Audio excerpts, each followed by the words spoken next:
सबसे पहले आप सभी को मेरा प्यार भरा नमस्कार। जैसा कि आप लोगों को पता ही है, मेरा नाम है सुमन और मैं हूं आपकी हिंदी और योगा टीचर और आपकी करियर सलाहकार। प्यारे बच्चों, ये एक रिक्वेस्टेड वीडियो है। मेरे पास एडमिशन क्वेरी को लेके किसी पेरेंट्स का फ़ोन आया था। उन्होंने मेरा यूट्यूब चैनल पे देखा था तो उनका फ़ोन आया था कि मैम ये बताइए कि यदि अगर हम अपने बच्चे का केंद्रीय विद्यालय में एडमिशन कराना चाहते हैं, यानी कि सेंट्रल स्कूल में एडमिशन कराना चाहते हैं 2023 के सेशन में, तो उसका पूरा प्रोसेस क्या है। तो ये वीडियो उन सभी पेरेंट्स को डेडिकेटेड है जो इस साल 2023 में अपने बच्चे का केंद्रीय विद्यालय में एडमिशन कराना चाहते हैं, भारत के किसी भी केंद्रीय विद्यालय में। तो जुड़े रहिए मेरे साथ इस वीडियो में शुरू से लेकर अंत तक, क्योंकि आपके डेफिनेटली कुछ क्वेश्चंस होंगे कि किस एज में और किस क्लास में हम एडमिशन करा सकते हैं। एडमिशन कराने का जो पूरा प्रक्रिया है उसमें कैसे हम कर सकते हैं, ऑनलाइन जाते हैं या फॉर्म को ऑफलाइन भरना होता है, यानी कि जिस जगह पे आप रहते हैं वहाँ के केंद्रीय विद्यालय के कांटेक्ट करना पड़ता है। इस प्रकार के निश्चित रूप से आपके पास डाउट होंगे। इसके अतिरिक्त बच्चों के डाउट होते हैं कि मैम ये बताइए कि जो बच्चे फॉर्म को भरेंगे उनको क्या क्या डॉक्यूमेंट अपलोड करने होते हैं, और भी अन्य प्रश्न होंगे, वो सारे इस वीडियो में मैं आप लोगों के सॉल्व करूँगी। तो बढ़ाते हैं आज के वीडियो, और डेडिकेटेड है ये मेरा उन सभी पेरेंट्स को जो कि केंद्रीय विद्यालय 2023 के सेशन में अपने बच्चे का एडमिशन कराना चाहते हैं। तो स्टार्ट करते हैं अपना आज का video. So dear parents, let us understood one by one the step. समझते हैं पूरा प्रोसेस और स्टेप को वन बाय वन। तो सबसे पहले मैं बात करूंगी कि आप किस कक्षा में अपने बच्चे के एडमिशन के लिए सोच सकते हैं केंद्रीय विद्यालय में। तो देखिए, केंद्रीय विद्यालय में अगर आपने अपने बच्चे का एडमिशन करना है तो आपका बच्चा जब क्लास 1 यानी कि ग्रेड फर्स्ट में जाने को होगा, जो कि आपके नर्सरी, यूकेजी, एलकेजी क्लास जो बिल्कुल ख़त्म होने वाली है इस साल, और इस साल आप फर्स्ट में आपका बच्चा जाएगा, तो उस समय आप उसके एडमिशन के बारे में सोच सकते हैं। ठीक है, तो क्लास फर्स्ट में केंद्रीय विद्यालय में आपका एडमिशन होता है। सेकेंड आता है स्टेप कि किस एज में हमको बच्चे को एडमिशन के लिए सोचना चाहिए। तो देखिए, जाहिर सी बात है, जब कक्षा 1 में आपका बच्चा होगा तो वो तो 5 और 6 साल की उम्र के बीच होगा। तो जो मैक्सिमम एज लिमिट केंद्रीय विद्यालय ने सेट की है वो है अप टू 6 ईयर तक। तो 6 साल तक आप बच्चे के एडमिशन के बारे में सोच सकते हैं। यहाँ पे थोड़ा सा रिलैक्सेशन 2 साल का दिया है। अगर आपका बच्चा 8 साल का भी है तो ये उनके लिए रिलैक्सेशन है कि जिनका बच्चे कोई डिफरेंटली एबल्ड हैं या मतलब कि विकलांग हैं, तो उन पेरेंट्स को के लिए 8 साल की उम्र तक के लिए भी आप सोच सकते हैं।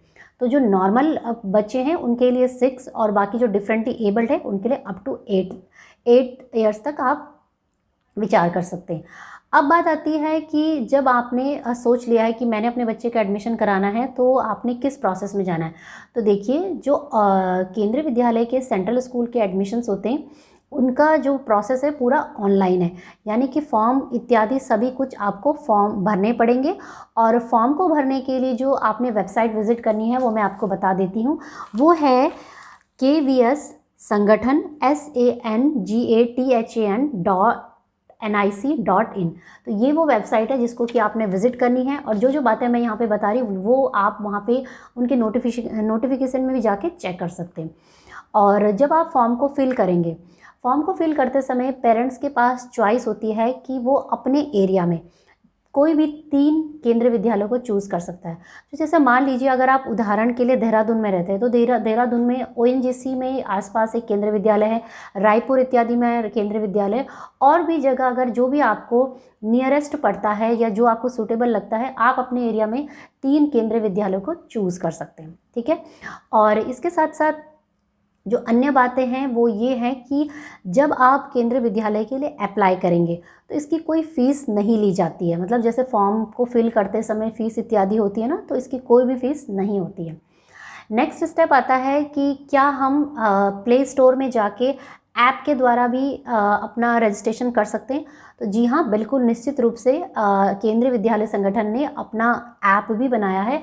अगर आप ऑनलाइन फिल नहीं कर सकते या आप साइबर कैफ़े में जाके नहीं कर सकते, तो आप अपने मोबाइल से ऐप को डाउनलोड कर लीजिए, और वहाँ पे जो चीज़ें ऑनलाइन में मांगी जाती है वही ऐप में भी मांगी जाएंगी, और आप ऐप के द्वारा भी अपने फॉर्म को सबमिट कर सकते हैं। ठीक है, तो ये बहुत आसानी है उन पेरेंट्स के लिए जो कि यूज़र फ्रेंडली नहीं है कंप्यूटर के साथ, लेकिन यूज़र फ्रेंडली है अपने मोबाइल और प्ले स्टोर के ऐप के साथ। अब यहाँ पे नेक्स्ट क्वेश्चन जो बच्चों का आता है वो ये है कि मैम, जब हम फॉर्म को सबमिट करते हैं तो हमारे को क्या क्या डॉक्यूमेंट रिक्वायर्ड होते हैं।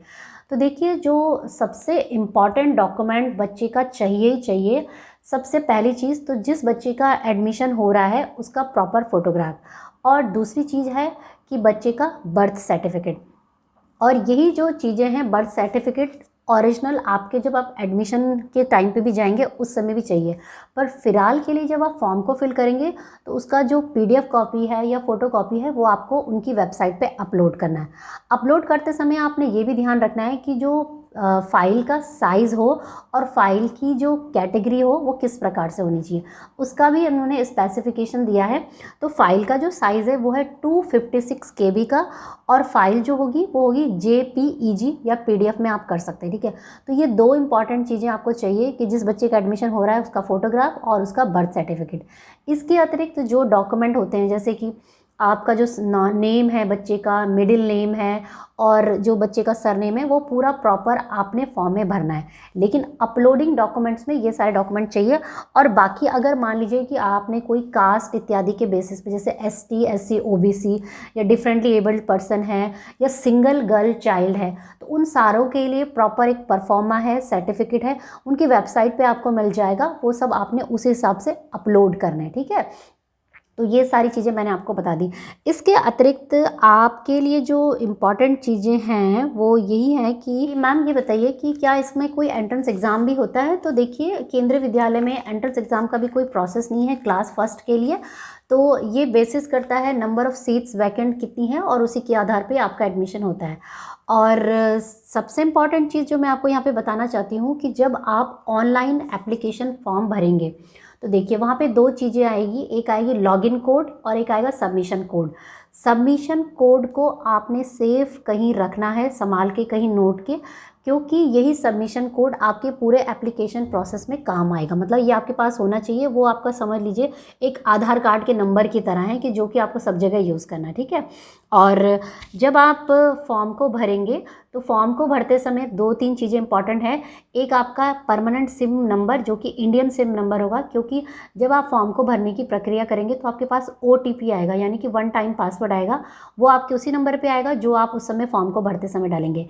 इसके अतिरिक्त आपके पास आएगी ईमेल ID। तो ईमेल ID मतलब कि आप जो रेगुलर यूज़ कर रहे हो उसमें पूरा नोटिफिकेशन आएगा कि आपका फॉर्म भरा जा चुका है, आप इस तारीख को यहाँ पे रिपोर्ट होना है। ये सारी जानकारी आपको आपके ईमेल के द्वारा मिलेगी, ठीक है। तो दो चीज़ें आपने अपना मोबाइल नंबर और ईमेल ID वो रखनी है जो कि रेगुलर है, आप चेक करते हैं, देखते हैं, और इंडियन सिम कार्ड होना चाहिए। और जो सबमिशन कोड है उसे कहीं पे आप पिक्चर क्लिक करके कहीं पे नोट करके रख लीजिएगा, क्योंकि हर जगह जब आप मान लीजिए आपके बच्चे का एडमिशन हो जाता है तो जब आप फॉर्म मतलब डॉक्यूमेंट्स को वेरीफाई करने के लिए केंद्रीय विद्यालय में जाएंगे तो उस समय भी उस सबमिशन कोड का प्रिंट आउट वो आपसे मांगेंगे, ठीक है। तो ये इंपॉर्टेंट जानकारी है बच्चों। जिन भी बच्चों ने पेरेंट्स ने मुझसे पूछा था तो मैंने सोचा क्यों ना वीडियो बना दिया जाए। फ़ोन पे तो मैंने उनको करियर हेल्प दे ही दी थी एडमिशन के रिगार्डिंग। आपको भी कोई चाहिए तो आप भी मुझे डायरेक्ट फ़ोन करके पूछ सकते हैं, जिसकी की फ़ीस है मात्र 99 रुपीज़, ठीक है बच्चों। और ठीक है डियर पेरेंट्स, तो यही था आज का वीडियो। उम्मीद करती हूँ ये वीडियो आपके लिए बहुत ही हेल्पफुल रहा होगा। इस वीडियो को सुनने के बाद और देखने के बाद भी अगर आपका कोई भी प्रश्न है तो कमेंट करके पूछ लीजिए, फ़ोन करके पूछ लीजिए, और रिलेटेड कोई क्वेरी है तो मैं उसके ऊपर भी वीडियो बना दूंगी। आपको जो भी क्वेरी है आप मुझे कमेंट बॉक्स में लिख के दे सकते हैं। इंस्टाग्राम पे फॉलो कर लीजिए और टेलीग्राम चैनल पे भी मुझे फॉलो कर सकते हैं।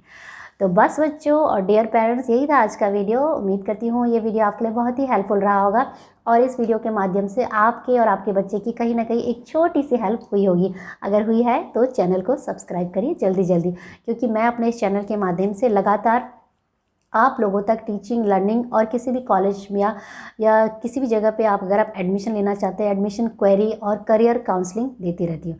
तो मिलेंगे मेरे कुछ नए अच्छे इंटरेस्टिंग वीडियो के साथ। तब तक के लिए जय हिंद, जय भारत, धन्यवाद। सत्यमेव जयते, धन्यवाद, जय हिंद।